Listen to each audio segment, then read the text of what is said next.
بسم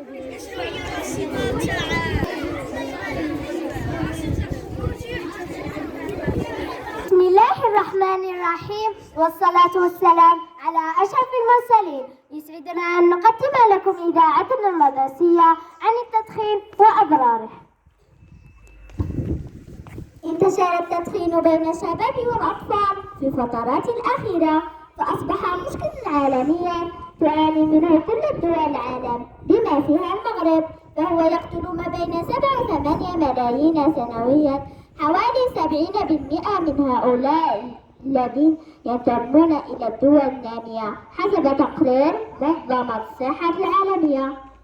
أما عن أضراره الصحية التي لا تتوقف ولا تحصى، فمن بينها تدمير الرئتين والتهاب الشعب الهوائية وسرطان الرئة وسرطان الحنجرة وغيرها، وكذا يؤثر على الجهاز العصبي حيث يؤدي إلى العصبية والقلق وقلة النوم وحدة الاكتئاب.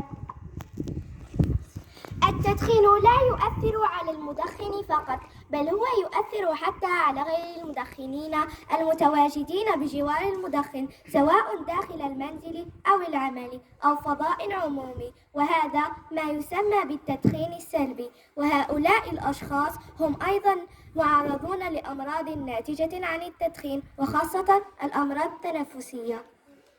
عليكم أن تعلموا يا أصدقائي أن الصحة أمانة في أيديكم، وعليكم الحفاظ عليها والابتعاد عن التدخين وعدم مصاحبة الشخص المدخن، امتثالا لقوله تعالى: ولا تلقوا بأيديكم إلى التهلكة.